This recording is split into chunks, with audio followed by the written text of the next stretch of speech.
સુરત શહેરમાં વધી રહેલા મોબાઈલ સ્નેચિંગના ગુનાઓ સામે કાર્યવાહી કરતા રાંદેર પોલીસે સફળ ઓપરેશન હાથ ધરી મોબાઈલ સ્નેચિંગના ગુનામાં સંડોવાયેલા આરોપીઓને ઝડપી પાડ્યા છે.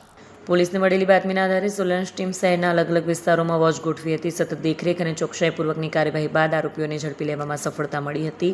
પોલીસે આરોપીઓ પાસેથી ચોરી કરાયેલા મોબાઈલ ફોન સહિતનો મુદ્દામાલ કબજે કર્યો છે. પ્રાથમિક તપાસમાં આરોપીઓ દ્વારા મોબાઈલ સ્નેચિંગના અનેક ગુનાઓ આચરવામાં આવ્યા હોવાની માહિતી સામે આવી રહી છે. રાંદેર પોલીસે આરોપીઓ વિરુદ્ધ BNSS 2023ની જોગવાઈઓ હેઠળ કાયદેસરની કાર્યવાહી હાથ ધરી છે અને વધુ તપાસ ચાલુ છે. સુરત શહેરમાં મોબાઈલ સ્નેચિંગ અને મોબાઈલ ચોરીના ગુનાઓ અટકાવવા માટે respected CP sir, sector 2 sir અને DCP સરના સીધા માર્ગદર્શન હેઠળ રાંદેર પોલીસ સ્ટેશનની ટીમ દ્વારા ચોક્કસ બાતમીના આધારે અત્યારે જે અનડિટેક્ટ જે છે બે પોલીસ સ્ટેશન અશ્વિની કુમાર અને ઉત્તરાયણ એના 2 આરોપીને પકડવામાં આવેલા છે. આરોપીનું નામ છે મુસ્તુફા ઉર્ફે ટીલીલી મહેમૂદ અલી સૈયદ, જે બાપુનગર રાંદેરનો રહેવાસી છે, અને બીજા આરોપીનું નામ છે અયાન ઉર્ફે અલ્લા રખા ગાંચી, જે દયાળ ભેસાણ રોડ રાંદેરનો રહેવાસી છે.